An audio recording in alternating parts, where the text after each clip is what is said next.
Hi drummers, hope you're well. Right, quick solution time for this week's and Name That Drum Tune. Thanks so much for playing it. It seems like it's a thing again now. Loads of people got involved and wrote replies, so appreciate it no end. Thanks so much for watching it and playing it. If you do want it to continue, let me know, and if you're into it, I'll keep going. Now the answer was first correctly got on YouTube by the amazing Ferret899. So congratulations, Mr. Ferret or Mrs. Ferret. Really great spot, man. The correct answer was Christina Aguilera featuring Little Kim, Can't Hold Us Down. Sounds like this.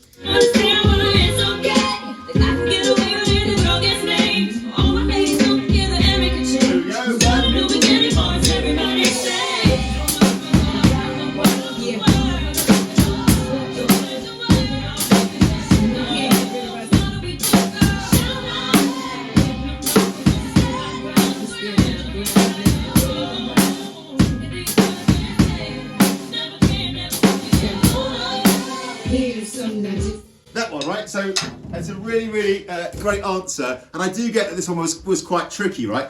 When we play this game, it was always a balance of trying to get something that was kind of distinctive and a groove, or a bit of playing, could be a fill groove that's like distinctive to that particular song and unique to that song. Like once the answer is revealed, there's no kind of debate about is that, but that's also the beat from this song, and I really do feel that was unique. And like I said in the little clue, the main giveaway was the little hi-hat on its own before the first snare drum hit, right? 1, 2, and 3. And no other song that I can think of has just a hi-hat hit in that position.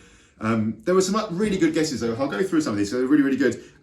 There was a great guess of, in fact, loads of people said Dizzy Rascal, Fix Up, Look Sharp. Now that's a really good guess, and it's really close.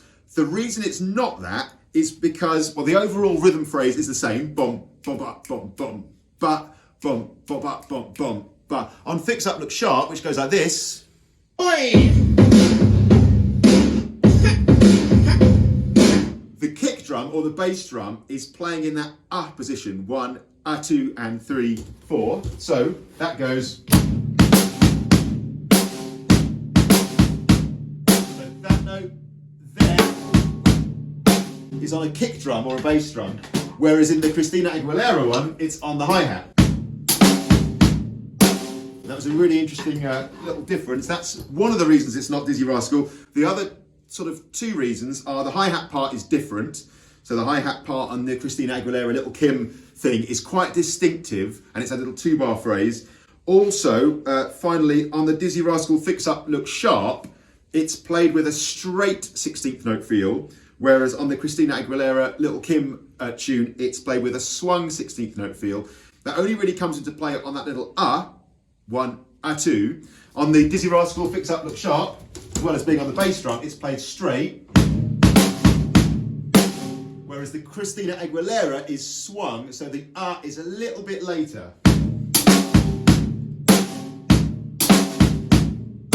The is just that little bit later. It has that slightly sassier kind of swaggering, well, authentic hip hop kind of feel. So that was a really good guess though. I mean, if you guessed Fix Up Look Sharp, you were pretty close. Another great guess was Houdini, Foster the People. That's basically exactly the same groove as Fix Up Look Sharp. The hi-hat part is different, and the hi-hat part in Houdini kind of progresses as the song goes along and is busier and is more like what a drummer would typically play, whereas the one in the Christina Aguilera was quite sparse and broken up.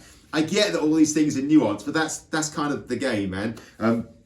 It won't always be this tricky, right? It won't always be this kind of nuance. But I thought it was really cool, and that is note for note how it goes. So I think that was fair. There were some really other interesting guesses, loads of good ones. One that caught my eye was somebody guessed "Ticket to Ride" by the Beatles, going in a completely different direction. I actually get that because on "Ticket to Ride," on the boom ba doo doo bum bum doo, before the snare drum, it's actually the second snare drum in the bar. There's a tambourine, so you got do da do do chika.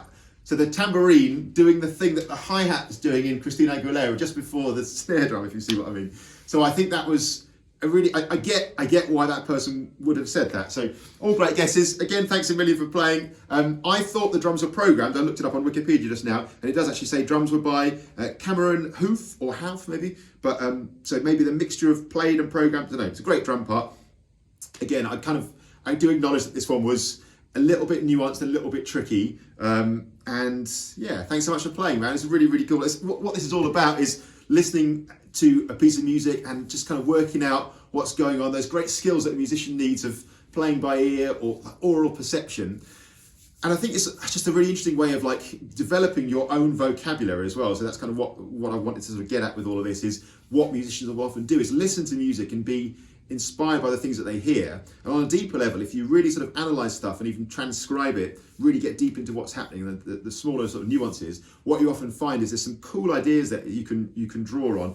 I thought this was really interesting and a really unique groove. And the last thing I was going to say about this was, please, if you've got any suggestions for future Name That Drum Tune ones, just let me know. Now, the things I'm looking for, this is actually, it's always a bit more complicated than you first think, or than I first thought. So what we're looking for is a groove or a fill or a bit of playing that's distinctive, and crucially is the sort of thing that only could apply to that song. So once you get into it, and even if you have to dig into the details like you do here, it could only really apply to that one song. So that's really important. It also needs to be something that's not super obvious. What's happened previously is like within a few seconds of posting it, like, 15 people have given the right answer, and sometimes that's cool. It's nice that everybody can be involved some of the time, but you want it to be a little bit of a challenge, but also on the other end of that, you want it to be something that's actually possible to get. So all the ones that they've ever been, I think, sooner or later, someone has got the right answer, right? So this one was, this was within a couple of hours. Okay, I dropped a couple of clues as well, but within a couple of hours of being posted, somebody had got the right answer. So for me, that seems about right. It could be any genre, it could be any style, any artist, it could be played or programmed, I really don't mind. It could even potentially be not on drum kit, it could be a percussion thing, whatever, but it's drumming of some sort. And so identifiable and interesting and unique to that song, and like potentially something that's like a little bit challenging but gettable makes it a fun game, I think. So that's it. Thanks so much for watching. I'll link to the track below, Can't Hold Us Down, Christina Aguilera featuring Little Kim. It's a great drum part, man. What I was going to say about it was actually in terms of the programming, or potentially the playing, that the position of the hi-hat is really interesting. And I was going to say a thing where it doesn't seem like it's the case now. I was going to say a thing where actually often programmers, beat programmers who aren't drummers, they come out with the most interesting stuff often because they're not limited by thinking about what's physically possible. What drummers typically do is they go, they play eighth notes or some repeating pattern on the hi-hat just because it's kind of what you do. It's partly drum teacher's fault because it's kind of what happens when you first start off, right? What this groove did, which was so interesting, was it flipped that and went.